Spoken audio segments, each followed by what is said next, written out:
Today I'll be walking you through a very basic tutorial on how to fly the Airbus A320 in Microsoft Flight Simulator 2024.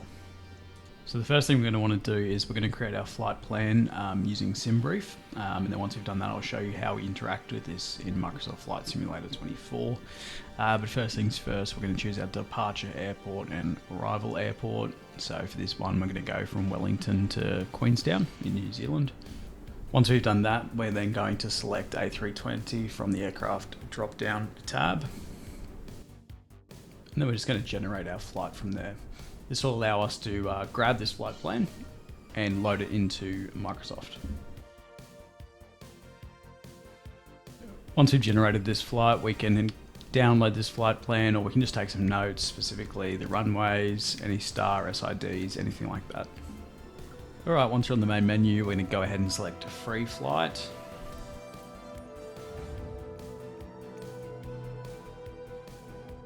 Then we're going to select our departure airport, in this case Wellington. We're going to leave the arrival blank for now, because we don't want any conflicts caused between Microsoft Flight Sim and SimBrief. Now we've loaded in, we're on the ground. Two things we have to do here. We have to remove the engine covers there, and also the chocks under the front wheels. We press Shift C to enter into the cockpit.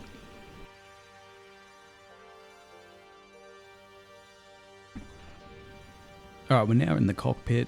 First things first, we're going to go up to the overhead display and we're going to turn batteries 1 and 2 on.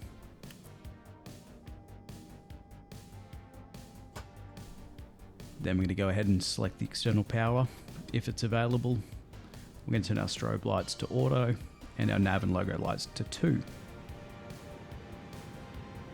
We can then go ahead and go to the APU master switch and select that on, wait 2 to 3 seconds, and then the APU start. From there we can extinguish the cabin supply oxygen, arm our emergency lights, and set the no smoking sign to auto.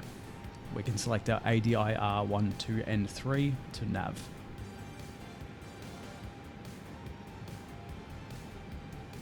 Now I'm going to go to our tablet, so hit Shift 5 and that'll take you directly over here. We can download the SimBrief flight plan we filed earlier by pressing the SimBrief button in the top right. Then we can go to our payload page. We can download from SimBrief as well.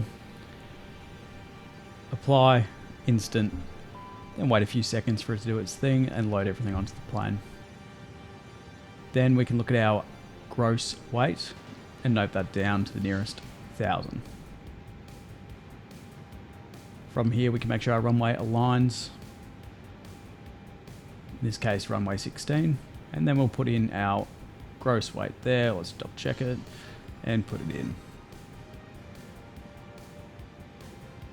Once you selected that, we can select calculate, making sure our flaps are the same as the flight plan, and once that's done we can send that to our FMGS.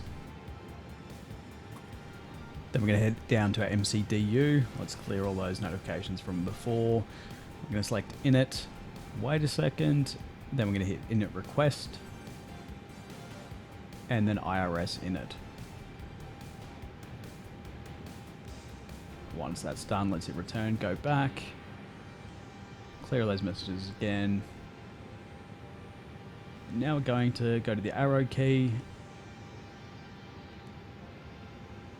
press our wait button, fuel planning, then we're going to wait for that to load and autofill the block.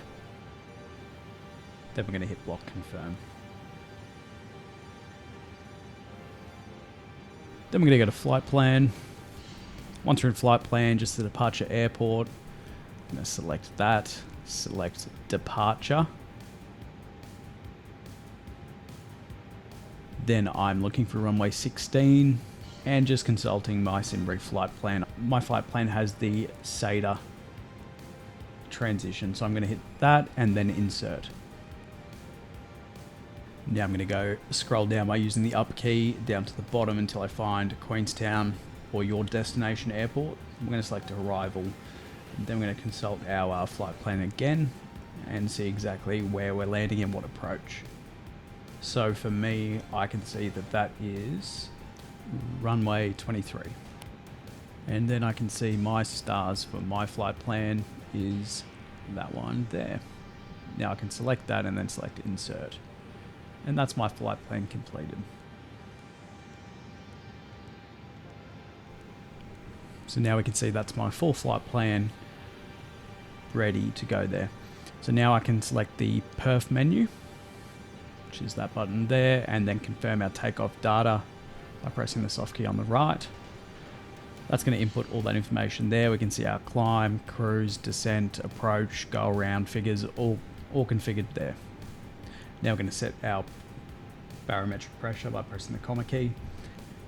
Then going up to the middle panel, we're going to turn our flight director on. And we can see that a small circle has appeared beside the reference numbers up the top there. Now that means that your aircraft will be making the decisions for you in terms of speed, altitude, anything like that, and it will marry up with those numbers from the flight plan. Now, I'm going to select the altitude at 36,000 feet, which is what my flight plan calls for, just to give it that initial climb factor after takeoff. The rest, I'm going to right click at the top, and that's going to press the button in, meaning the plane will make the decisions for you. Then we're going to head back to the overhead panel. From here, we're going to turn our seatbelt sign to on, and external power to off. Then we're going to go down, release the parking brake, and go back shift 5 to our tablet, and we're going to request pushback. Before we push back, we're just going to toggle the GPU, make sure that's removed first.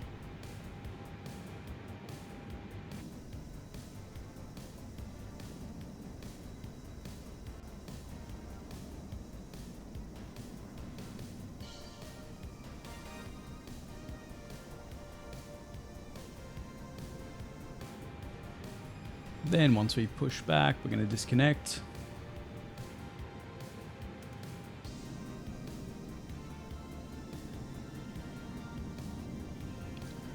And now that we've disconnected, we're going to go back inside and put the parking brake back on. Now we're going to prepare for the engine start. So if we head back up to the middle, we're going to put our external beacon to on.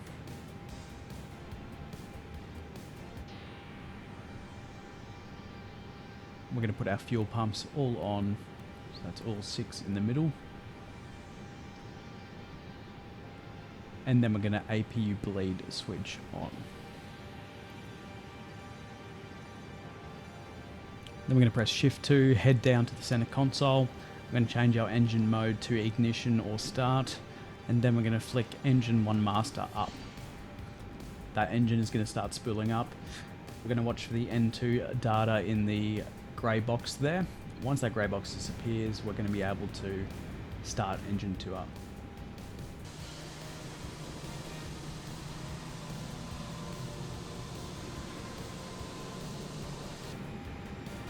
You can see that grey box has now disappeared, meaning we're okay to start engine 2 up. So we just head back down to the center console, engine 2 master, flick that on, same procedure, watch the grey box and wait for that to disappear.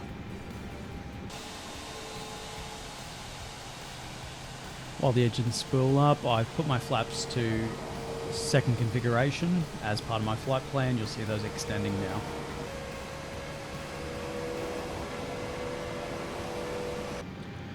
Now heading back inside, I can see that grey box is now gone, meaning I'm okay to head back down to the center console, change the engine mode to normal. From there I can head back up to the overhead panel, APU bleed off, and APU master switch off. Then I can go ahead and go transponder to auto, ATC to on, and TCAS to TA.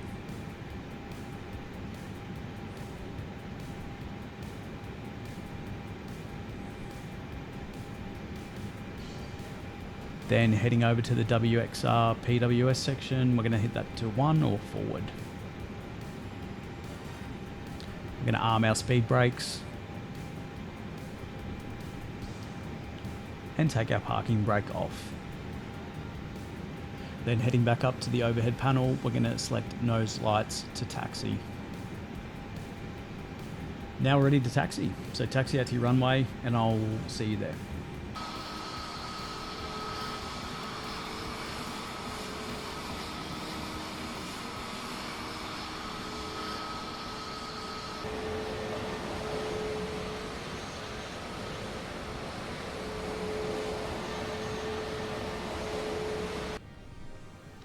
Now we've taxied out to the runway, we can start with our takeoff procedure.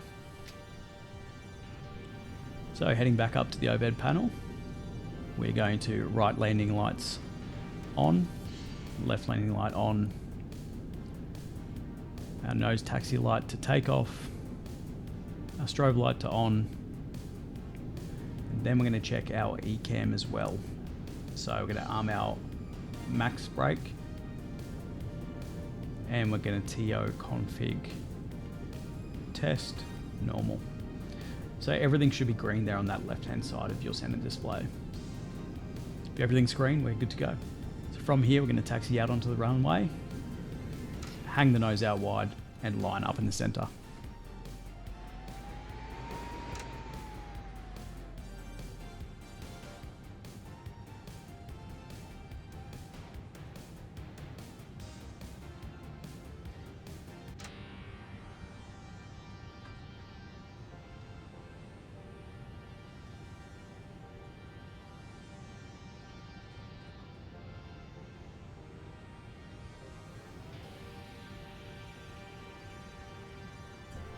Now for the exciting bit, we are all lined up.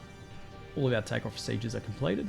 So we're going to bring the aircraft to a stop and then throttle to the toga position or all the way forward. Release the brake.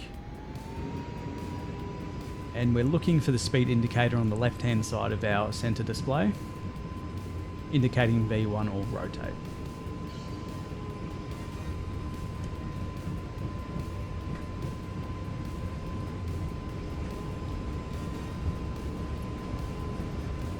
Once we hit that rotate speed, we can lift nicely up from the nose. And once we have a positive climb rate, we'll go ahead and landing gear up. Once landing gear's up, we can hit Master Autopilot 1. Now we've got that positive climb rate, we can bring that throttle back to the CL detent, and that's going to allow the auto throttle to take over. See that indicated by the CLB or climb. From there, our autopilot is going to follow our flight plan. We can see that there in front of us with the green lines. So it is going to follow that. Now we're up, we can disarm the speed brakes. Now we can see our plane is cruising up to that 36,000 altitude.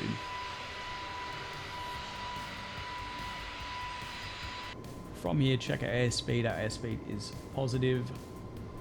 So we can go ahead and look at reducing the flaps. Reduce the flaps, and we're going to climb up to that 36,000. Now that we've taken off, we're going to turn our nose and taxi lights to off or the down position. Now we're going to keep on climbing. Once we hit 10,000 feet, there's a couple other things to do, but I'll see you guys when we get up that high.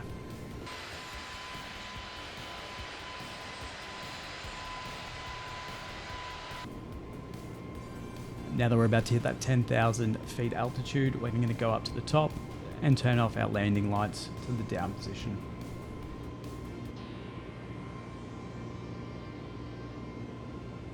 Now we are well on our way up to cruising altitude. So guys, that was a really quick and simple way of a cold and dark tutorial for the A320 in Microsoft Flight Simulator 24. If you did enjoy the video, give it a like, subscribe. If you do find it a little bit hard to follow along with these video tutorials, I also have a text guide with a little bit of a checklist on it that you might find handy. I'll leave that down on a link in the description below. It's one I've written myself, trying to make it as streamlined and easy as possible. And if you have any questions about anything in the video at all, please leave a comment. I'll get back to you as soon as I can, and I'll see you in the next one.